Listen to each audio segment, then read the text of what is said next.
Welcome back to another episode. My name is Brianne Hendrickson. I have professor from my alma mater, the Oklahoma State University, and now the doctorate, Lauren Cline. Welcome. Hi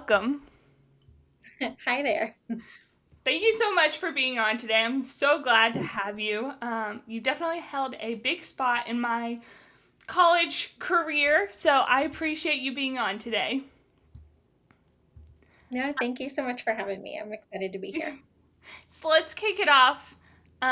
Just tell me a little bit about yourself and how you got into ag leadership and your kind of back history because you are from Florida.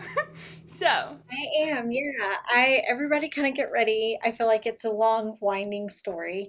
I grew up in Central Florida, a small town called Haines City. So the best way I describe it to people is it's in between Tampa and Orlando. I'm close to the beaches, close to Disney, but I didn't grow up with either of those things in my backyard. I grew up with orange groves and cow pastures. But to kind of explain how I ended up there, how my family ended up there, my mom is actually from Alabama and my dad is actually from Mississippi. And both of them had ag backgrounds doing a variety of things. My dad's family grew cotton. My mom's family, they were more subsistence farmers there in their community, this little town, Blue Springs. But my papa drove trucks for a watermelon farmer out of Florida. And that's how they ended up moving to Florida. And after a long period of time with my papa hauling watermelons, he started his own produce trucking business. And so that's what my family still does today. We haul all kinds of produce across the East Coast and out towards the Midwest. And so I always kind of joke that me and my siblings, while most kids were outside playing, we were oftentimes loading bell peppers out of Immokalee, Florida. Like that was our way of playing, was we were pretending to load produce trucks. Um, but from there, I went to Auburn University. I knew I wanted to study something in agriculture. I wasn't entirely sure. I was kind of that typical kid that started out animal science pre-vet, but I'll be honest, I took an ag law class and I absolutely fell in love with it. And what I found with ag law and some of my ag economics classes is that because of my family's produce trucking business, a lot of that content made a lot of sense to me and I just really connected with it. So I ended up changing my major to ag economics and business. And originally my plan was that I wanted to work in some type of policy development that impacted vocational education, agriculture education. But it was my senior year.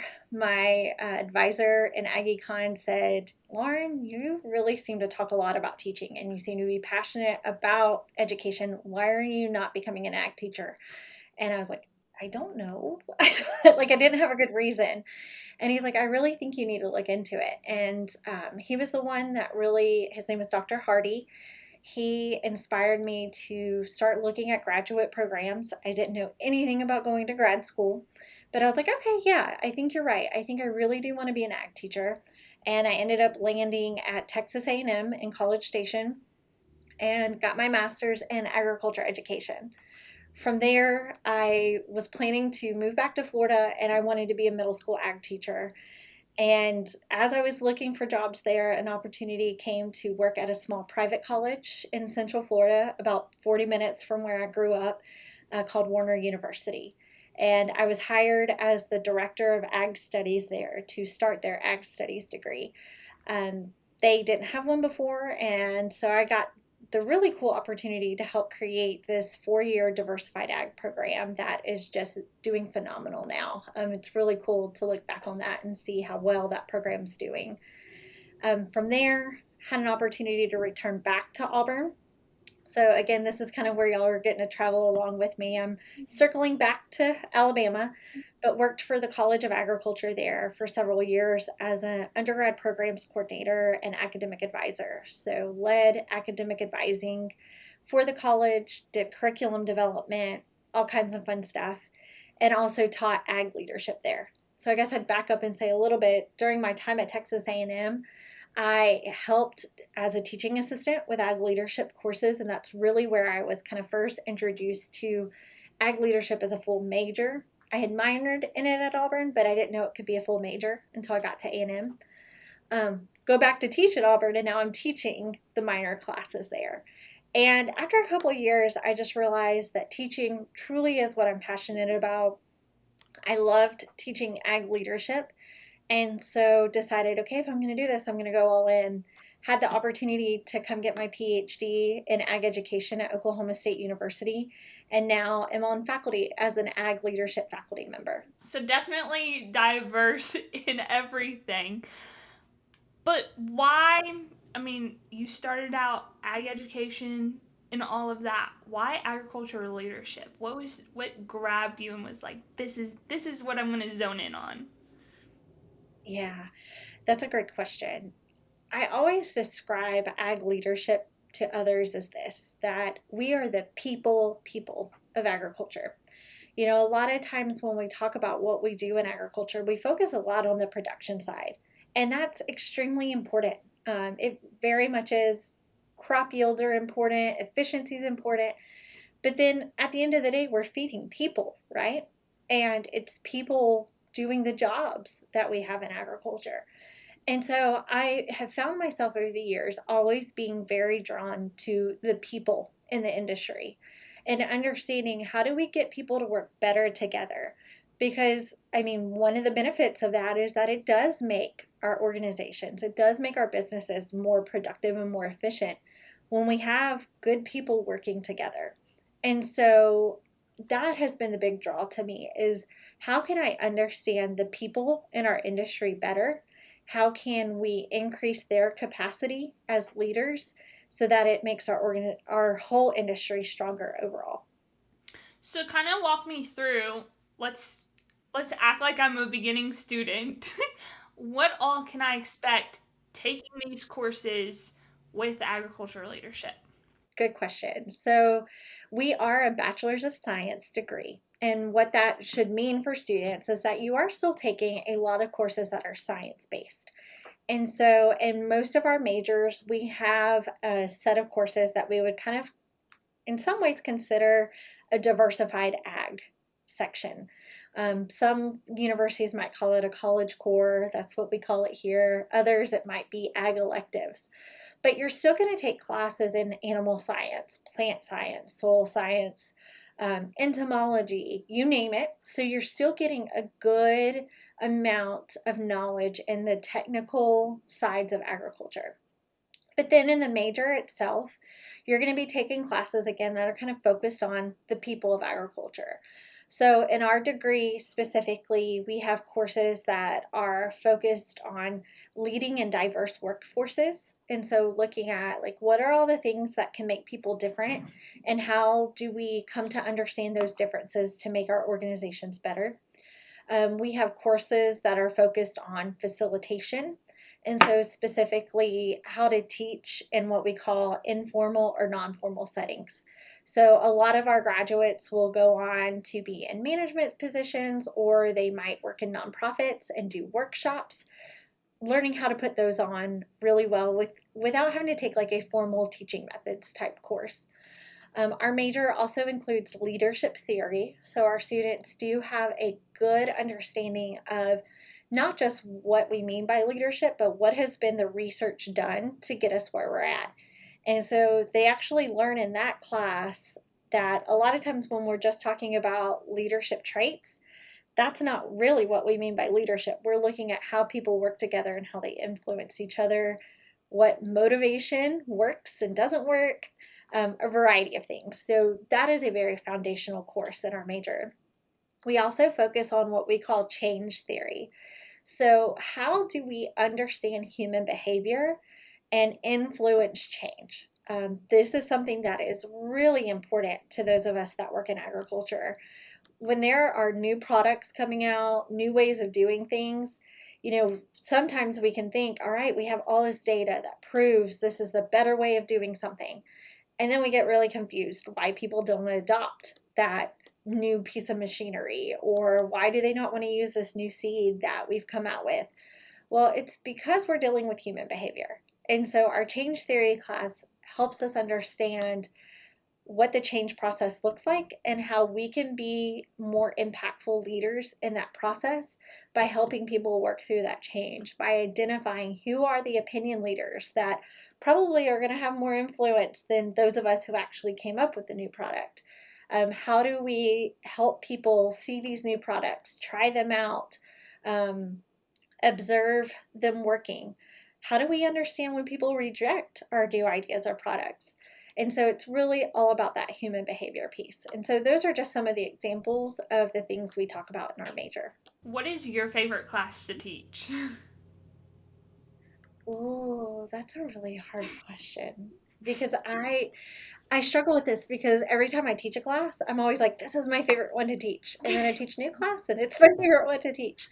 I will say this semester I am teaching what we would call our personal leadership class, but it's called Ag Leaders in Society. I'm teaching it for the first time again in 4 years, and so it feels like a new class to me. But I realize how much I love this class because not only is it helping our students understand their core values and what's important to them, it's then helping them learn how to be, once they know themselves better as leaders, they can be better leaders for others. But we use this course too by highlighting some key figures in the agriculture industry as leaders and using them as case studies. And we always kind of try to change it up, and we specifically try to implement new case studies of people that maybe they haven't heard of in the ag industry. And so I love seeing students learn new things about an industry that they thought they already knew everything about, helping them see the industry from some different perspectives, but then also seeing students leave that class realizing that leadership is not a position, it's their daily actions, and seeing that propel them forward throughout the rest of their college career, whether they're an ag leadership major or not. So, let's say you've already gone, got your bachelor's and everything, and you're just a person, even just watching this, and you want to implement leadership into your daily life. Um, Mhm. what are some, I mean, I remember taking all the tests and things. What are some things that you would say, hey, this is what you can do to kind of learn about yourself in the leadership role and that kind of thing? Absolutely. I have a couple good books that I would recommend if people are readers. And most of them are available as audiobooks too. So if you'd rather listen to them, you can do that too. The first book that I would recommend, it's called The Practice of Adaptive Leadership. This is one particular theory of leadership that I use to guide most of my teaching, research, and extension here at Oklahoma State University. And the whole principle behind it is that oftentimes when we face challenges in the workplace or with a project that we're doing, a lot of times we approach it as a technical problem. We think, okay, this thing is broke, let's fix it and move on. But what we realize a lot of times in the workplace is most problems are actually adaptive problems. So, again, you can have all the technical answers, and even when you're trying to fix it with technical answers, the problem just keeps reoccurring. And it's because you're butting up against people's values and their attitudes. Again, maybe they don't like new technology. And so it doesn't matter how much this new technical solution will fix, they don't want to adopt it because they don't think it's important. So now you're going to deal with people's attitudes or their behaviors or their values. And so this book really helps you figure out like what are those differences between a technical and adaptive problem. And then once you have been able to pinpoint what that adaptive problem is, it gives you some specific leadership behaviors that you can employ to help address that. And so how do you get people to have tough conversations? How do you name the elephants in the room? The things that everyone's talking about behind their backs, but nobody wants to have the hard conversation together in the conference room or over the kitchen table when things are happening. So that would be one recommendation I would make. Another is probably if you're looking for some type of assessment, like personality assessments are always helpful in the workplace. Some are really good, some are really junky. As far as really good ones that I would recommend, the first one would be the Big Five personality assessment. You can Google it online and get the free assessment and take it. And this is a good way for the people that you're working with to just kind of see where y'all differ and provide better understanding of each other. The other that I would highly recommend is the Clifton Strengths assessment. And so I'm actually a certified Clifton Strengths coach. And so that is something through my extension appointment that if people are interested in having administered to them and the people that they work with, that's something that I could help out with. I just remember taking them and just, I mean, you had us take them at the beginning of the semester and at the end of the semester, and we would see the change and things like that. Um, my mom and I were talking about it the other day. She's like, "Have you updated your test?" And I was like, "No, but I'm gonna be meeting with Lauren," and she's like, "Afterwards, you're gonna have to take a test and see where you are, because I mean, we do change so much, and taking on new Yeah, roles, you see change." Um, how often do you test yourself? absolutely. Ooh, that's a good question. You know, what's interesting about a lot of, and I'll just say the really good personality assessments, is that they actually are pretty stable. Like if you take them over a 10 to 20-year period, you're not going to see that much of a variation in your scores. Now, if you take it like every 2 years, there will be little changes because a lot of it does depend on our context. Like I always give the example with my Clifton Strengths, I can look back and for instance, like one year I might have responsibility in my top five. Another year I might have dependability in my top five. But I can think about like what was I going through that year that I took that assessment and why might there have been a little bit of shift. But when I look at my assessment results over 10 years, 3 out of 4 of the times that I've taken it, responsibility has always been in the top five. So that's pretty consistent, especially when we're dealing with surveying humans. And so what I tell people is usually you don't want to do it more frequent than 2 years, just because there's probably not enough difference to notice anything. But once you've taken an assessment 2 or 3 times, you're probably pretty good and have a pretty accurate picture of who you are.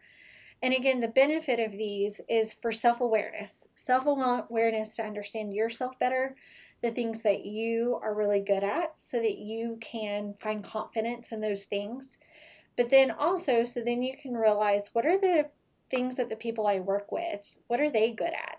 And being able to bring awareness to that as well. What they aren't for, though, is to stereotype each other and start putting each other in a box, and say, well, I can't do that because I'm not, this isn't one of my strengths. Well, that's not the case. We all have the capacity to do hard things and to do things outside of our comfort zone. It should really just be that self awareness piece and then appreciation for the other people that we work with. So, kind of wrapping up, I just like to ask this question: what does the ag industry mean to you? Oh man, it's been a long time since I've answered a question like this. I'm gonna have to think for a second.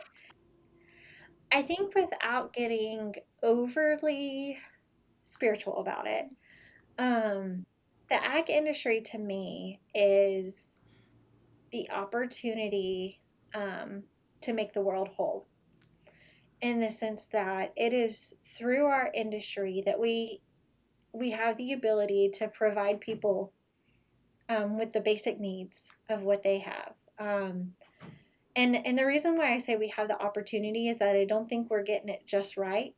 I think there's always room for improvement.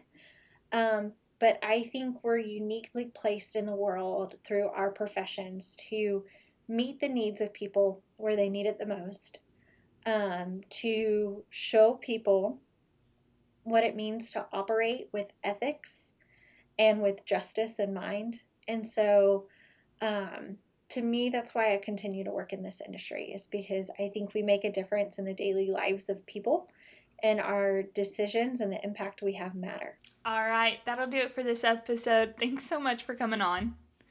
Thank you.